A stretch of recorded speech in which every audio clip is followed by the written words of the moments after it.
வணக்கம் ஃப்ரெண்ட்ஸ். இப்போ நம்ம பார்த்தீங்கன்னா 10th நியூ புக்கிலேருந்து பாலிட்டிலேருந்து ஒரு லெசன் எடுத்திருக்கேன், நடுவண் அரசு. ஸோ இப்போ வாங்க நம்ம வீடியோ பார்க்கலாம்.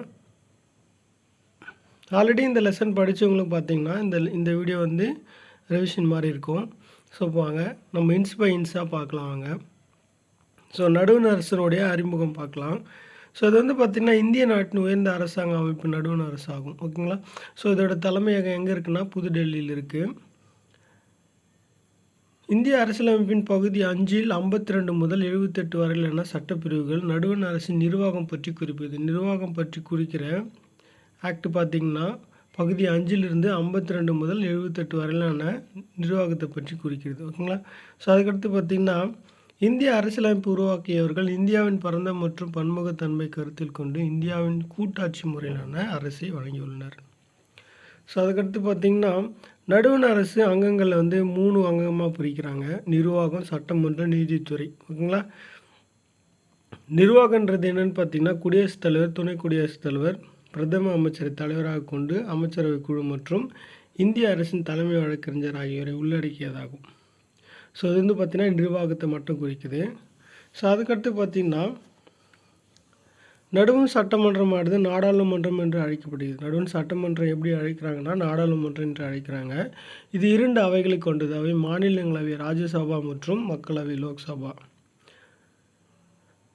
ஓகேங்களா. ஸோ அதுக்கடுத்து பார்த்திங்கன்னா நீதித்துறையும் உச்சநீதிமன்றத்தை கொண்டுள்ளது. நீதித்துறை உச்சநீதிமன்றத்தை கொண்டுள்ளது. ஓகேங்களா. நடுவண் அரசு நிர்வாகம், சட்டமன்றம், நீதித்துறை. ஸோ இதை 3த்தையும் பற்றியும் சப்பா நம்ம பார்க்கலாம்.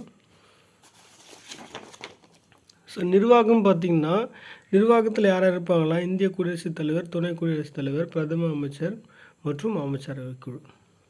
இப்போ சட்டமன்றம்னு எடுத்திங்கன்னா நாடாளுமன்றம்னு சொல்லுவாங்க. ஸோ அதில் 2 அவை இருக்கும், மாநிலங்களவை, மக்களவை, அதாவது ராஜ்யசபா, லோக்சபா. ஓகேங்களா.